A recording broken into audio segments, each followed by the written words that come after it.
দীর্ঘযুদ্ধ ও মানবিক বিপর্যয়ের পর গাজার ভবিষ্যৎ নির্ধারণে সক্রিয় ভূমিকা নিতে এগিয়ে এসেছে যুক্তরাষ্ট্র। মার্কিন প্রেসিডেন্ট ডোনাল্ড ট্রাম্পের প্রস্তাবিত শান্তি পরিকল্পনার অংশ হিসেবে গঠিত বোর্ড অব পিসে যুক্ত হয়েছেন যুক্তরাজ্য ও যুক্তরাষ্ট্রের প্রভাবশালী রাজনৈতিক ব্যক্তিরাও।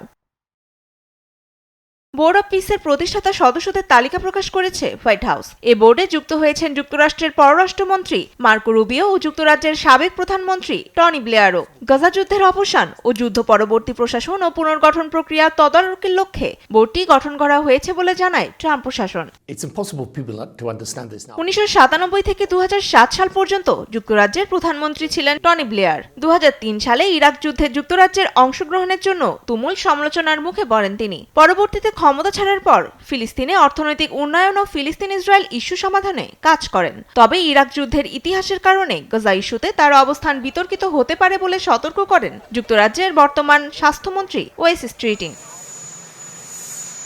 বোর্ডটিকে ইতিহাসের সবচেয়ে মর্যাদাপূর্ণ ও প্রভাবশালী শান্তি উদ্যোগ হিসেবে উল্লেখ করেন ট্রাম্প। সেই সঙ্গে কয়েক সপ্তাহের মধ্যে আরও সদস্যের নাম ঘোষণার কথাও বলেন তিনি।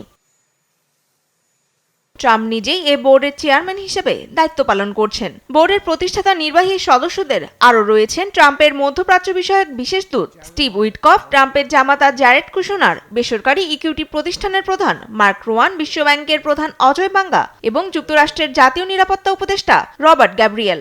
বোর্ডের প্রতিটি সদস্য গাজার স্থিতিশীলতা ও দীর্ঘমেয়াদী পুনর্গঠনের জন্য গুরুত্বপূর্ণ খাতে দায়িত্ব পালন করবে। এদিকে দ্বিতীয় ধাপের শান্তি আলোচনার মধ্যেও গাজায় আগ্রাসন চালিয়ে যাচ্ছে ইসরায়েল। তনিমা ইসলাম, নিউজ ডেস্ক, দেশ টিভি।